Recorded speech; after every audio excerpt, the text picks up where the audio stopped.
Most plants thrive after pruning.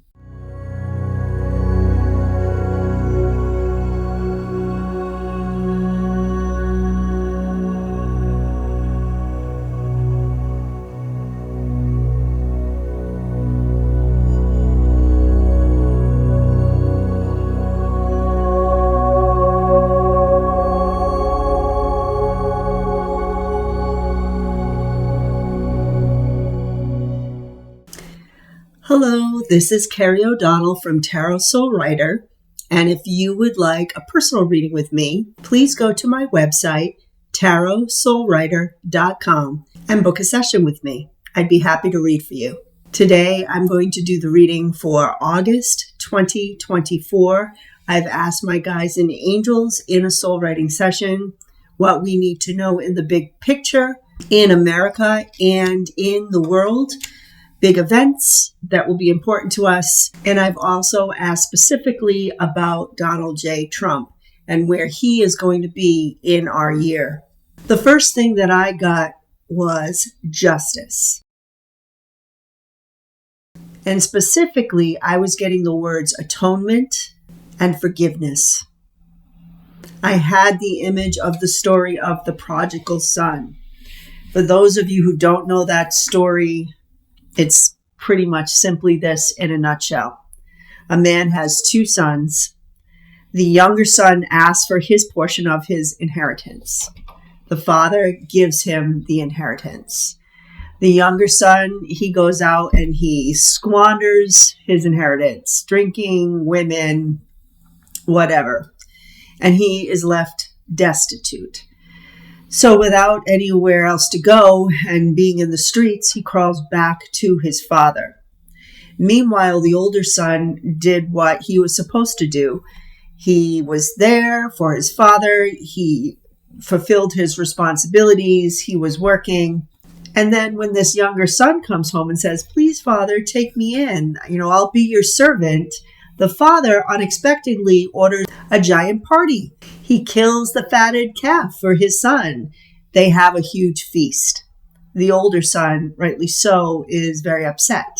And he says, "Father, why? I was always here. I did everything you asked of me. I was the good son.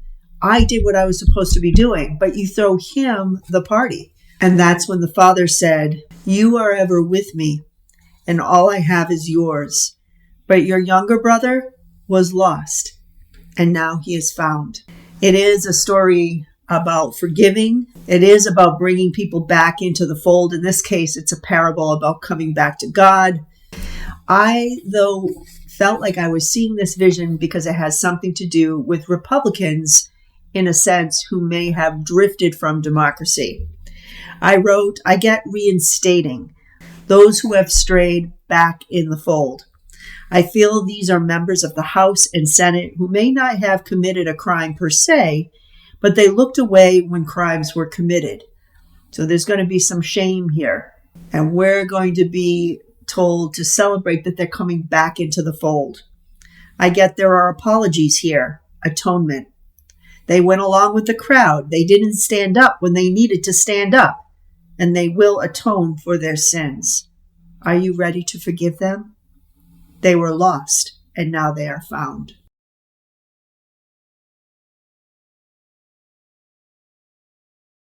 I'll be honest. I always had a problem with that story in church. I was the kid who felt like that older son, he's getting screwed. Never could really understand it. But maybe that story has come back full circle to me. Maybe that's why my guides show me that story, because I'm going to be triggered during this month. I'm going to probably be told by the president that we need to embrace them back into democracy and sort of celebrate that they found their way home for unity's sake, for our country's sake.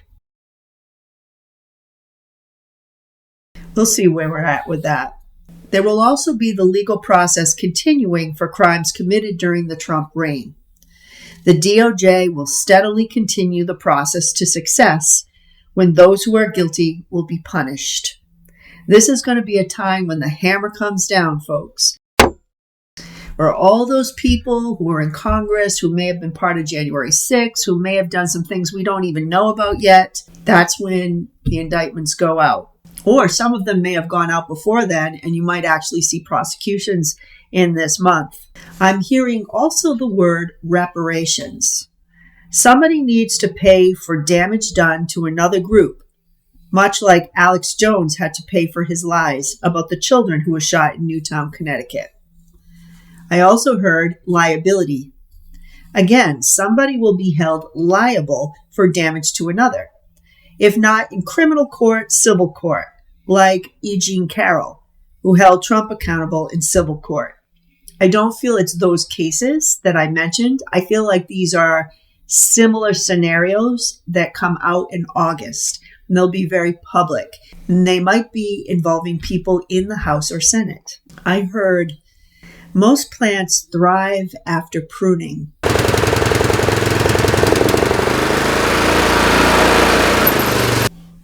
I feel this is the month Congress and the Senate are pruned. There will be resignations and there will be arrests. Wrongdoing is revealed. We need to pluck this cancer and resolve these issues before we move into the future. I wrote, people are going to jail. I also get public censure. Justice will be handed out to many by the end of August. When I said public censure, I don't know, I was feeling a little bit of the Supreme Court or people in the Supreme Court as well. I don't know how that works, but I feel like it's all branches of government. It's as if August is the time we really and truly drain the swamp. So with all that talk, it's actually going to happen in August. And it's probably mostly Republicans, but it may be some corrupt Democrats as well. I feel like we might be surprised by that. But rest assured, at the end of August, anyone who was up to any kind of shenanigans, whether that's January 6th, whether that is the secret documents, dark money, whatever it is, we're going to be draining it in August. Mr. Epps' connections may also come to the surface this month to be sorted out. So I know that they had his list that came out. There were people on the list. That doesn't mean they did anything wrong. I feel like there's going to be more clarity during this time in this month of who may have had contact with Mr. Epps and who may have actually done something criminal. I got travel restrictions. There could be issues around travel. Specifically, I'm getting something around airlines. There could be travel bans to certain countries or storm-related cancellations. So expect that something funky is going on with airlines for a variety of reasons. I'm also getting around restrictive travel that there may be some issues related to women crossing state borders to get an abortion. And that may be part of this energy as well. So we might see some cases that make the paper in which they're trying to prosecute women who do that. I think this is going to be an epic fail, but I feel like it's going to be in the news. Trump.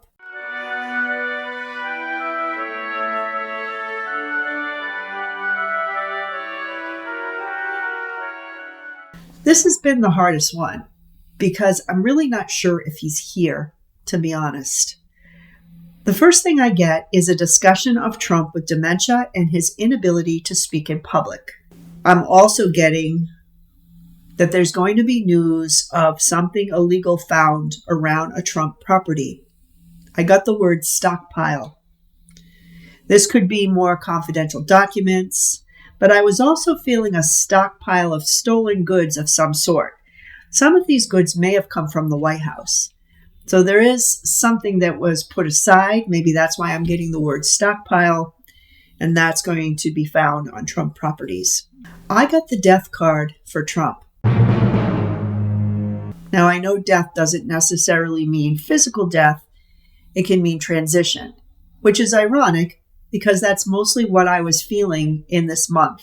It was as if Trump was going through a very long transition. I actually asked my pendulum directly, does Trump cross in August? And the pendulum would not move. I did it 2-3 times, would not move. So my guides will not tell me directly. What I do get is this huge feeling that he just isn't here. There's an emptiness when I try to connect to his energy. I also got karma for Trump for being an autocrat, for his arrogance and abuse of power. We see his foolish decisions. We see his bluster. We see his abuse. As Spirit likes to show me around Trump, for those of you who have been with me really early on in 2020, I would constantly get Shakespearean references when it came to Trump during big moments. For example, when he got COVID, I got Macbeth, and I got that quote, out, out, brief candle, life is but a walking shadow. This time, I got two other plays for Trump during this time. The first was King Lear. In a nutshell, King Lear loses his identity when he gives up his rulership. So there is some sense that he's no longer president. He's no longer going to be ruling anything, not even MAGA. And I wrote, who are you really if you are not president? If you are not this persona you have created, who are you? You are nothing. Then I wrote, you have failed. Then I wrote the word resurrection. Trump can't move beyond his wounds from childhood. Let it go. I keep getting the word destruction and annihilation. So it's very strange. It's as if I am listening in on some sort of life review. That's what it feels like. Like, the people see who you really are. Let's look at your wounds from childhood. Let's look at how this happened. And the idea of resurrection, the resurrection is when Christ leaves the body and he shows himself in spirit form. I guess you could say like a ghost to the apostles when they check his hands. So there is some sense that he's leaving his body. That's the only way I can interpret that. That there is some sort of a review and he's leaving his body. I don't know if this is a permanent transition, however, and I'll tell you why based on what I wrote, which is the second Shakespearean play. First, I wrote, there is an ending here.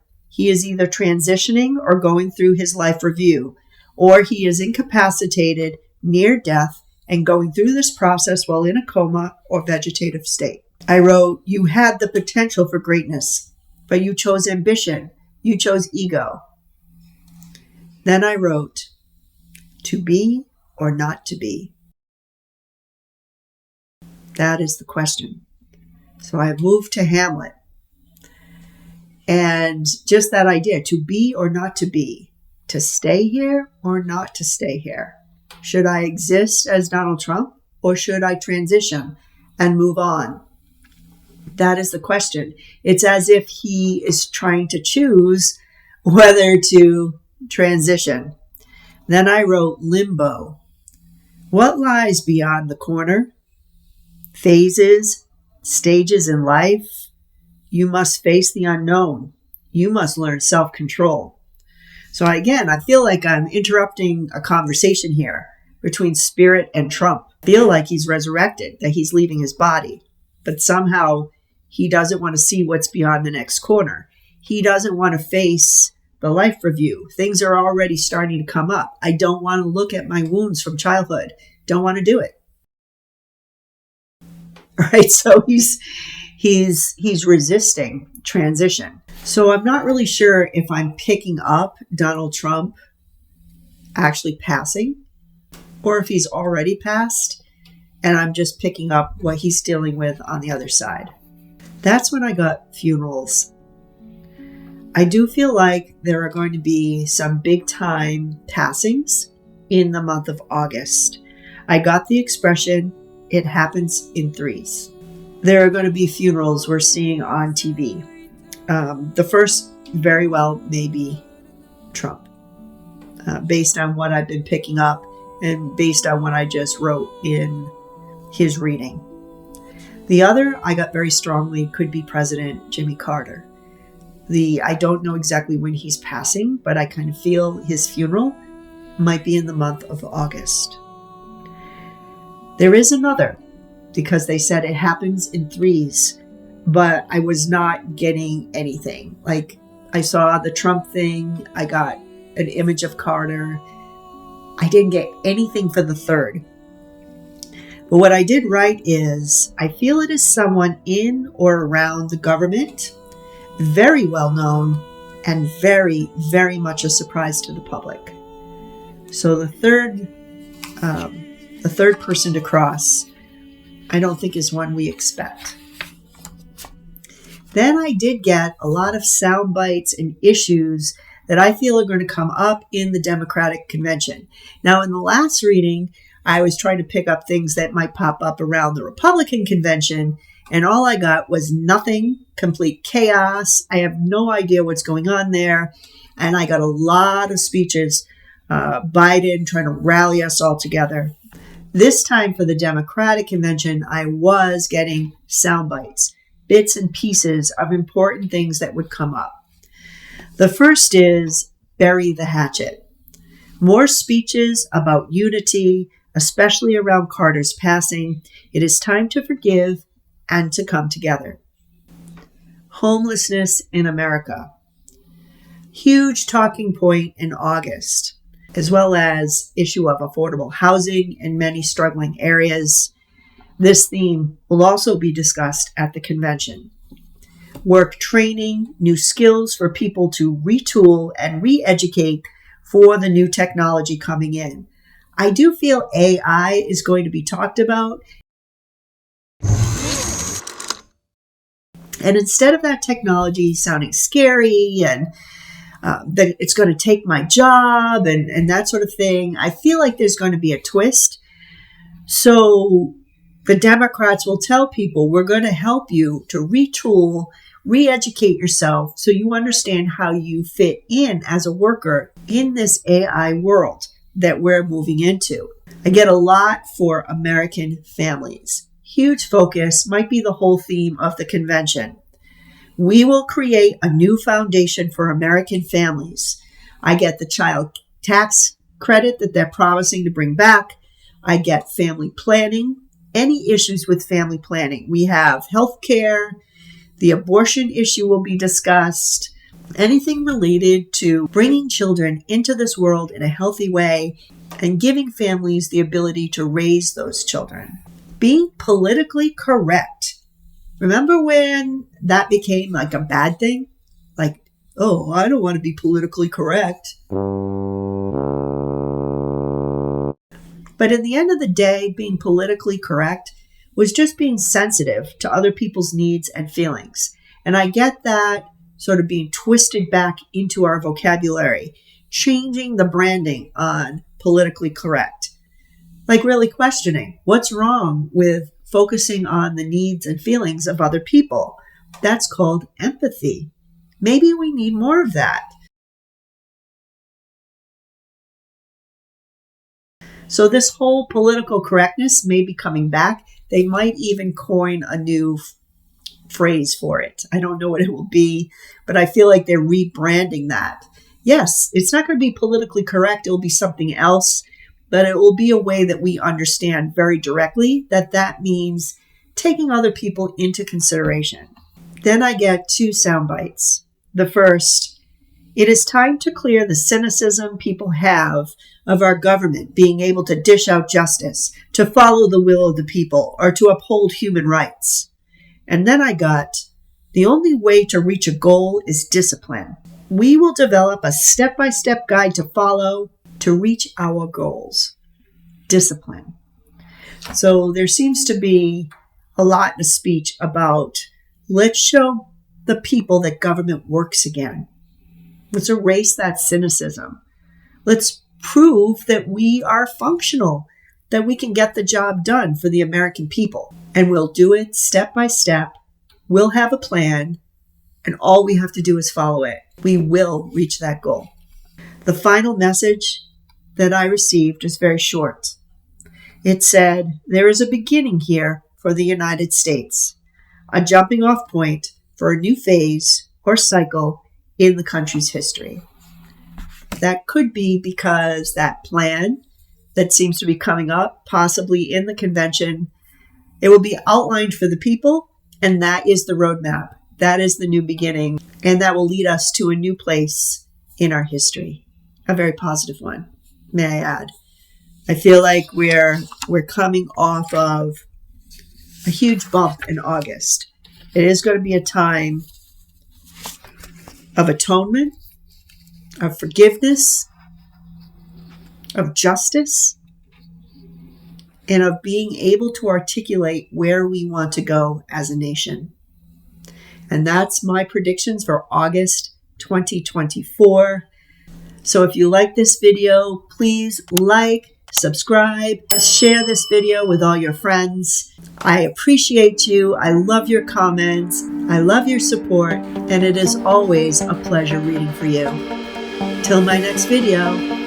Bye-bye.